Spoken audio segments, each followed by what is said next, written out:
शारदीय नवरात्र उत्सवाची धूम सर्वत्र पाहायला मिळत असून गोंदियात देखील ठिकठिकाणी दुर्गा उत्सव समितीने विविध देखावे साकारलेले आहेत। गोंदियाच्या शंकर चौकातील सिंधी नवयुवक दुर्गा उत्सव समितीने यावर्षी चारधाम यात्रेची प्रतिकृती साकारत देखावा तयार केलेला आहे।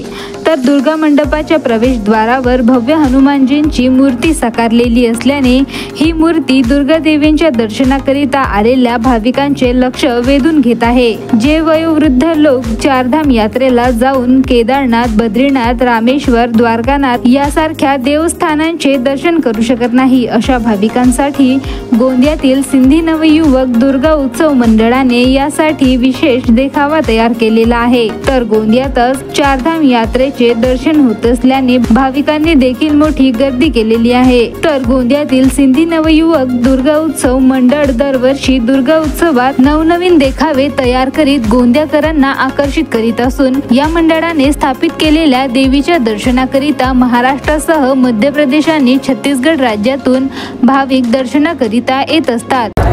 तसेच तर सर्वकडे गोंदियामध्ये मातीचा जल्लोष आहे, पण सिंधी कॉलनी या ठिकाणी एक चारधामची संकल्पना ठेवून खूप सुंदर इथं उदाहरण ठेवलं आहे। जे भाविक लोक चारधाम यात्रेला जाऊ शकत नाही ते इथं येऊन चारधाम यात्रेचे दर्शन करू शकतात आणि खूप सुंदर कल्पना ठेवली है त्यांनी। इस साल हमने चारधाम यात्रा यहाँ रखी है।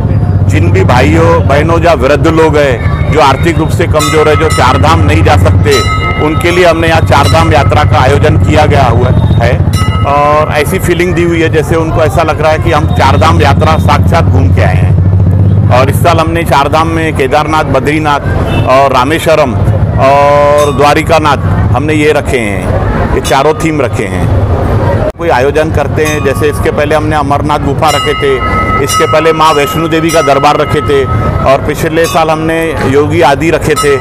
जो लोग भी नहीं जा पाते धाम या कहीं भी धार्मिक स्थल, हम वो हर साल ऐसी कोई ना कोई धार्मिक स्थल की यहाँ पर एक आकृति पेश करते हैं ताकि लोगों को दर्शन लाभ यहाँ पर गोंदिया में ही हो जाए।